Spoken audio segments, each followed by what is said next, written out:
Tragedi di jembatan kaca Limpakus Banyumas yang disebut Tekeong adalah suatu tragedi yang memilukan karena memakan korban 4 orang, yaitu meninggal dunia, 1 luka berat dan 2 luka ringan. Tetapi ini tidak sekedar hanya tragedi yang harus kita hanya untuk kita cermati, tapi ini adalah suatu pelajaran dan peringatan bagi kita semua dan sebagai evaluasi tentunya bagi pemerintah yang memegang regulator untuk pengawasan mengapa sampai terjadi demikian. Bahkan ini dianggap sebagai keteledoran, walaupun bangunan ini hanya untuk kegiatan wisata atau tujuan wisata, tetapi ini adalah pelayanan umum atau pelayanan publik yang memungkinkan untuk terjadi yang seperti di atas. Berdasarkan standar undang-undang bangunan gedung, apapun yang harus dilakukan bagi bangunan yang bisa melayani kepada publik tentunya harus sudah mendapat suatu studi kelayakan. Ada suatu persyaratan bangunan-bangunan yang ada untuk bangunan umum harus mempunyai sertifikat layak fungsi atau SLF. Ini menjadi pelajaran bagi kita semua bahwa ini adalah permasalahan yang harus dipatuhi. Bagi bangunan apapun yang sudah keluar SLF ini harus sudah mendapatkan suatu uji, termasuk uji pembebanan, uji keselamatan, uji tekanan, uji getaran, dan uji-uji yang lain yang memungkinkan pada pengguna untuk bisa mendapatkan suatu kenyamanan dan keselamatan. Pertanyaannya adalah mengapa jembatan ini sudah beroperasi walaupun belum mendapat izin dari pemerintah? Karena ini adalah suatu pelayanan. Kalau terjadi seperti ini tidak hanya sekedar dari yang mempunyai pengelola bertanggung jawab, juga pemerintah juga harus bertanggung jawab karena sifatnya pemerintah juga sebagai regulator juga sebagai untuk mengawasi hal-hal yang terkait dengan bangunan-bangunan pelayanan umum. Tragedi jembatan kaca pecah ini juga bisa saja di faktornya adalah dari bangunan itu sendiri yang tidak prepared, juga dari dalam pengelolaan jembatan kaca.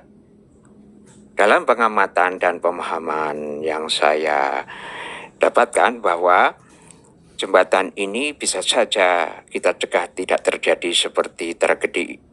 Tetapi juga ada hal yang harus kita sikapi. Ada kira-kira 7 atau sampai 9 hal-hal yang bisa membuat jembatan ini sampai tragedi yang terjadi pada waktu yang lalu. Yang pertama adalah kemungkinan besar tidak kuatnya struktur penyangga. Struktur penyangga ini harus benar-benar kuat dan rigid karena seminimal mungkin jangan terjadi adanya goyangan. Kan penyangga-penyangga ini karena tinggi dan dimuati di atasnya ini akan menjadi pembebanan yang ada di atas. Jadi kemungkinan yang pertama adalah strukturnya yang kurang kuat. Yang kedua adalah adanya pembebanan tekanan atau hentakan. Jadi pengunjung dilarang keras untuk melakukan loncat-loncat di permukaan kaca karena hentakan ini bisa memungkinkan kaca ini mudah pecah. Yang ketiga adalah kaca untuk jembatan yang seperti ini sebaiknya lapisnya tidak hanya 1, tetapi lapisnya lebih dari 1, bisa 2, bisa 3. Mengapa demikian? Karena kalau lapis 1 di atas pecah, bisa ada lapis yang kedua bisa mengamankan.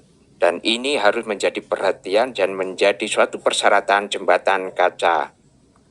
Yang keempat, pengaruhnya sekarang adalah udara yang panas dan dingin. Walaupun kacanya pakai kaca tempret, kaca tempret itu adalah kaca yang sangat-sangat kuat terhadap pengaruh cuaca, baik suhu panas maupun suhu dingin, tetapi tetap harus diwaspadai terhadap perubahan cuaca untuk mengantisipasi muai susut dari kaca ini. Yang kelima, saudara, adalah tidak boleh bagi pengunjung yang lewat di permukaan kaca jembatan ini menggunakan alas kaki, baik itu sepatu maupun sandal.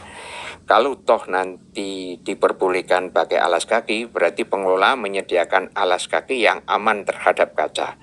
Ini penting sekali karena kita tidak awasi dan kita secara ketat untuk para pengunjung yang lewat, itu akan menjadi fatal yang terjadi seperti kejadian tragedi yang ada di Banyumas.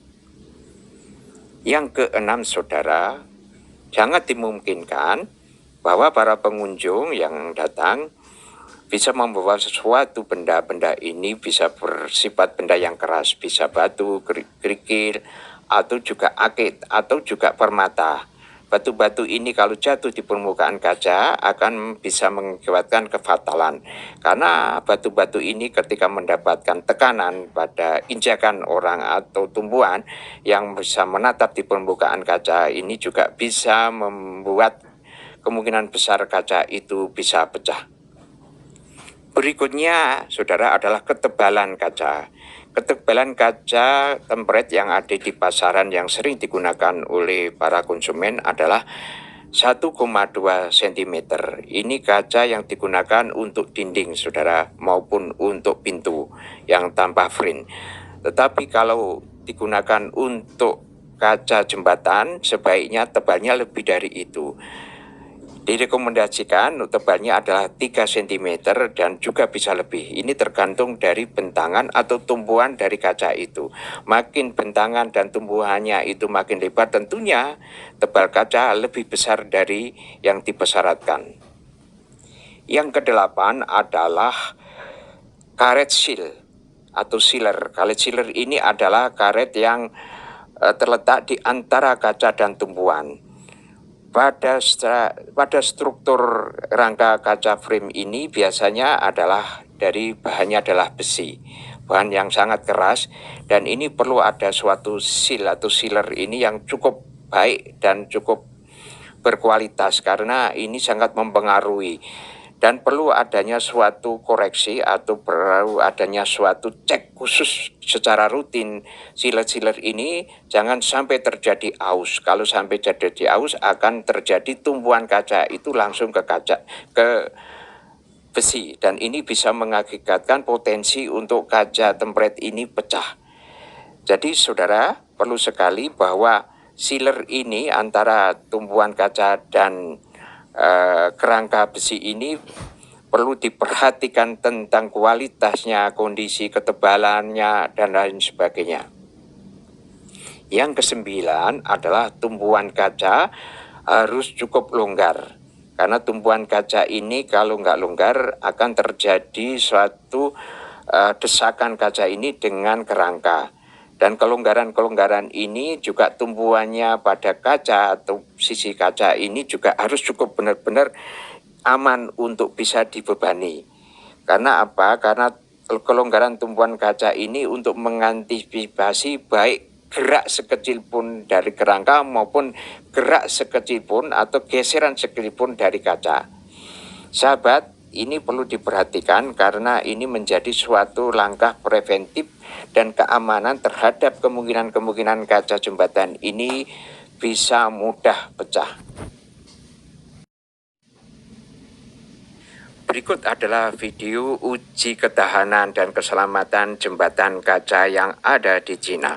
Ini adalah bagian upaya pemerintah Cina untuk mencegah dan untuk menjaga keselamatan pada para pengunjung untuk tujuan wisata. Perlu sekali sahabat untuk kita cermati, kita lihat seperti ini sebagai upaya pembelajaran kita, pengetahuan kita maupun juga pencegahan supaya semuanya bisa kita tangani secara sempurna dan untuk mencegah jangan sampai terjadi tragedi yang ada di Banyumas. Sahabat dan saudara, demikian video yang bisa sampaikan dan analisa yang bisa sampaikan, mudah-mudahan bermanfaat. Sampai jumpa lagi, tetap semangat untuk berbuat kebaikan. Terima kasih, sampai jumpa lagi. Merdeka!